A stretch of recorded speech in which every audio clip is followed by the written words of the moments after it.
இளம் sensation hero Pradeep ரங்கநாதனோட dragon திரைப்படம் வசூல் வேட்டில் பட்டையை கிளப்பிட்டு வருதுன்னே சொல்லலாம். கடந்த வாரம் வெளிவந்த இந்த படம் மக்களிடையே அமோக வரவேற்பை பெற்று வெற்றி அடைஞ்சிருக்கு. இயக்குனர் அஸ்வந்த் மாரிமுத்து இயக்கத்தில் உருவான இந்த படத்தை ஏஜி சினிமடம் தயாரிக்க பிரதீப் ரங்கநாதனுடன் இணைந்து அனுபமா பரமேஸ்வர், கயாடு லோஹர், கௌதம் மேனன், மிஷ்கின் ஆகியோர் நடிச்சிருக்காங்க. இந்த கதையை பொறுத்த வரைக்கும் +2ல் 96% எடுத்த இன்ஜினியரிங் கல்லூரியில் சேர்ல பிரதீப் ரங்கநாதன் கல்லூரியில் ரவுடித்தனம் செஞ்சுட்டு டிராகன் என்ற அடைமொழியுடன் அனுபமாவை லவ் பண்றாரு. இப்படி டானை தெரிஞ்சுட்டு இறுதியில் 48 அரியர்ஸ் வச்சுட்டு வெளியே வராரு. கல்லூரி முடிச்சு 2 ஆண்டுகளா நண்பர்களோட பணத்துல ஜாலியா தன்னோட வாழ்க்கையை கடத்திட்டு இருக்க பிரதீப் ரங்கநாதனோட காதல அனுபமா பிரேக்கப் செஞ்சுட்டு வேற ஒருத்தவங்கள மேரேஜ் பண்ணிக்கிறாங்க.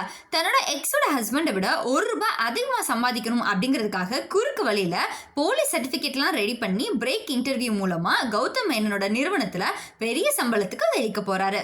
வாழ்க்கையில ஃப்ராடத்தனம் செஞ்சு மேல வந்த அவருக்கு பெரிய தொழிலதிபரான KS ரவிக்குமார் தன்னோட மகளை கயாடு லோஹரை திருமணம் செஞ்சு வைக்க முடிவு செய்யறாரு. இந்த சூழ்நிலை இவர் செய்த பித்தலாட்டத்தனம் கல்லூரி முதல்வராக இருக்க மிஷ்கினுக்கு தெரிய வருது. அதுக்கப்புறம் மிஷ்கின் பிரதீப்புக்கு ஒரு டாஸ்க் தராரு. அப்படி அது என்ன டாஸ்க்? பிரதீப் கயாடு லோஹர் திருமணம் நடந்துச்சா, பிரதீப்போட வேலை என்னாச்சு அப்படிங்கறதான் படத்தோட மீதி கதையா இருக்கு. லவ் டுடே படத்துக்கு அப்புறம் பிரதீப் நடிப்புல மிகுந்த எதிர்பார்ப்புடன் வெளியான இந்த படம் நிச்சயம் ஒரு நல்ல படமா இருக்கு.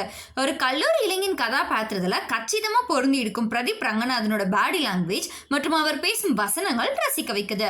அனுபமா பரமேஸ்வரன் லவ்வராகவும் எக்ஸாகவும் நல்ல கைத்தட்டல் பெற மாதிரி நடிச்சிருக்காங்க. இந்த படத்தின் மூலம் தமிழ்ல அறிமுகமான கயாடு லோஹர் அழகான நடிப்பை தந்திருக்காங்க.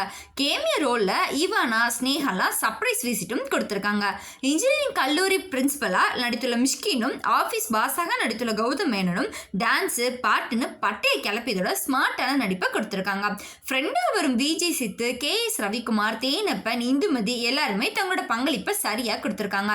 ஓமை கடவுளே என்ற படத்தின் மூலம் இயக்குனர் அவதாரம் எடுத்த அஸ்வந்த் மாரிமுத்து இன்றைய இளைய தலைமுறையின் பல்ஸ் தெரிந்து படம் எடுத்திருக்காரு. கல்லூரியில ரவுடிசம் செஞ்சா மற்றவங்களுக்கு ஹீரோவா தெரிவாங்க, ஆனா கல்லூரி முடிச்சுட்டு வெளியே வரும்போது அவங்க 0 தான் அப்படிங்கிறத இந்த கால இளைஞர்கள் தலையில ஆணி அடிப்பது போல் அழகா திரைக்கதையில சொல்லியிருக்காரு. தற்பொழுது கல்லூரி மாணவர்களோட நிலையை கண்ணாடியில் பார்ப்பது போல படம் பிடிச்சிருக்காரு டைரக்டர்.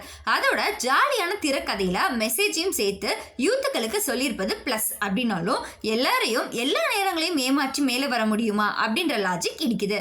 முதல் திரைக்கதையில அங்கங்க தேக்கம் தெரியுது.